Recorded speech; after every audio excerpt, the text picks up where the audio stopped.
kung gaano ka-importante na i-surround mo yung sarili mo ng mga taong positibo mag-isip, merong care sa'yo at gusto kang manalo sa buhay, napaka-importante din na matutunan mo paano ma-recognize yung mga taong pumipigil sa'yo, yung parang humahadlang sa'yo para umasenso ka sa buhay. Meaning, nahihirapan ka makaipon dahil sa kanila. Sabi nga, 'di ba, we are the average of 5 people na lagi nating kasama at kausap. I-check mo, sino-sino ba ang mga kasama mo parati. Today, pag-uusapan natin itong 5 klase ng tao na dapat mong layuan para makaipon ka.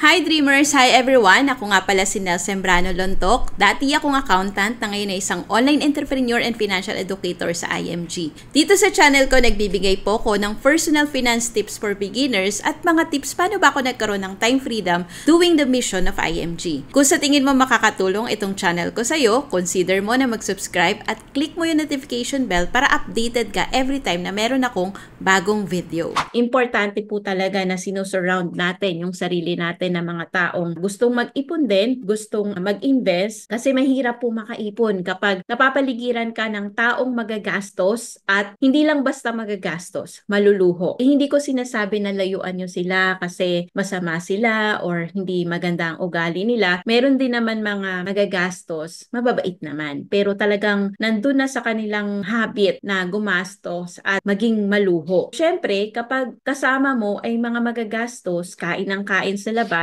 bili ng bili ng mga bagong labas na gadget. Sabi sa'yo ng sabi na, uy, bilhin mo na yan. Yun yung mga enabler na tinatawag. Bilhin mo na yan, naka-sale, di ba? 50%, oh, sayang naman, may 13-month pay ka ngayon. Kapag ganun yung mga kasama mo, may hirapan kang makaipon. Kailangan layuan mo na sila. Hindi naman itatakwil mo sila, lalo na kung kaibigan or malalapit sa buhay like kapatid, close friend mo. Hindi naman itatakwil mo sila. Pero lalayuan mo sila kapag magsha-shopping, kapag pupunta ng mall, kasi mabilis talaga tayong mahawa kapag ang mga kasama natin ay magagastos at maluluho. Isa yan sa magiging dahilan kung bakit nahihirapan kang makaipon. Pangalawang klase ng tao na dapat mong layuan ay yung taong madaming bisyo. Itong remaining 4 types of people, medyo may hindi magandang ugali. Yung una, hindi ko siya ginajudge mabait siya or masama siya kasi may mga magagastos na hindi naman talaga masama ang ugali. Pero itong 4 na klase ng tao,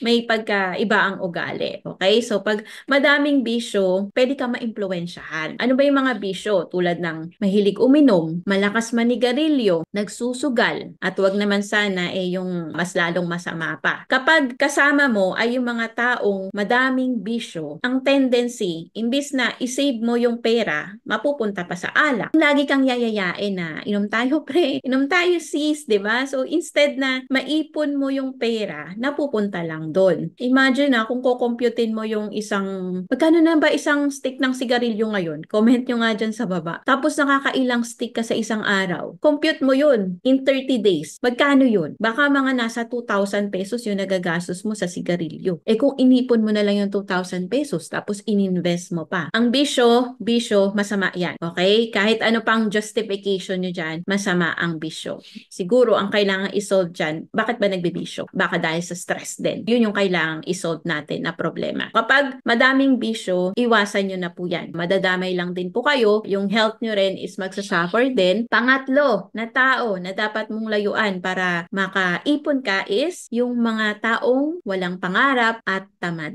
Kasi sila yung mga klase ng tao na mahilig manghingi ng libre. Yung sasabihin na libre mo naman ako ng burger, libre mo naman ako dyan. Kasi wala nga silang pangarap, mga tamad sila. Hingi ng hingi sa'yo. Diba? Instead na makakaipon ka, so ikaw, bigay ka naman ng bigay kasi wala nga silang source of income. Paano ka makakaipon kapag ganun? Sabi nga ng magulang ko, malas daw sa negosyo at sa buhay, yung kasama sa bahay, yung sinisikatan na daw ng araw tapos nakahilata pa sa higaan. Malas yun. Kapag sinurround mo yung sarili mo ng mga taong tamad at walang pangarap sa buhay, so ano mangyayari sa'yo? Mahahawa ka sa katamaran nila. Paano ka makakaipon kapag ganun ang laging mga kasama mo. Kailangan iwasan mo yan, layuan mo yan. Gusto mo bang i-level up ang kaalaman mo about proper money management and investing your money? Kami sa IMG ay iniimbitahan ka sa aming free webinar via Zoom.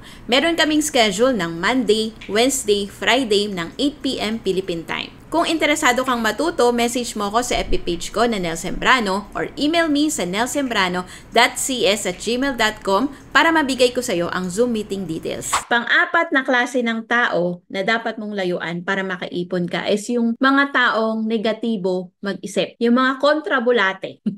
Yung may mga bago kang idea, may naisip ka ng negosyo, kukontrahin agad. Sasabihin agad, walang bibili dyan, hindi ka magiging successful dyan, malulugi ka lang, sayang lang pera mo. Kontra sila ng kontra sa mga naiisip mo na idea. Paano ka magkakaroon ng extra income kung meron laging kumukontra sa'yo? Minsan nga, eto, mahirap iwasan kung kasama mo sa bahay yung kumukontra sa'yo. Pwede naman, ang gawin mo sa mga to, hindi agad layuan, pero kung maimpluwensyahan mo sila na baguhin yung ugali nila, okay, pwede mo silang pakisamahan pa. Pero kung hindi talaga nagbabago, kahit anong advice mo, kahit anong impluwensya mo sa kanila na baguhin yung mga mali nilang pag-iisip or mali nilang mga habit, wala ka na magagawa kasi wala ka ng control doon. Mas mahirap baguhin yung negatibo yung pag-iisip. So, lahat ng mga opportunity na naiisip mo, kukontrahin niya. Lahat ng magaganda na mag-aangat sa'yo na pwede kang umasenso doon, kukontrahin niya. Hindi mo alam kung ayaw lang niyang umasenso ka, kung totoo bang nagkikare siya sa'yo na baka mapasama ka lang, or ayaw lang niya na mahigitan mo siya, or ayaw niya lang na umasenso ka kasi gusto niya pareho lang kayo. May mga klase po na tao ng ganun. So, yun po yung dapat nating iwasan. Mahirapan tayo makaipon kung ang mga kasama natin ay mga negative mag-isip. Ang mga kapatid niyan ay mga chismosa, mga reklamador, lagi nagko-complain, kakalat na mga fake news. Panglima na klase ng tao na dapat din layuan mo para makaipon ka is yung mga taong palautang at manggagamit. Akala mo, kaibigan mo, akala mo tutulungan ka, akala mo gusto kang umasenso sa buhay, pero hihikayatin ka sa isang company or isang investment na hindi naman niya pinag-aralan. Ang nangyari, dalawa pa kayong na-scam, dalawa pa kayong naloko. Ito yung mga taong dapat bago mo papasukin sa buhay mo is kilatisin mo muna kung ang intensyon niya ba ay matulungan ka, gusto niya ba na umasenso ka rin sa buhay, or gusto niya lang kunan ka, 'di ba, ng pera or gamitin ka lang. Ang pangit ng mga ganitong mga ugali, ang pangit na mga nasasabi ko salita about them, pero akala ko kasi dati lahat ng tao mababait pero over time din kapag nakaka-encounter ka ng mga ganitong tao, dun mo na lang madidiscover na ay user pala yung tao na to, 'di ba? Lalo na kung parati kang inuutangan tapos hindi ka naman binabayaran. Marami nga magkakaibigan, 'di ba, nagkakaroon ng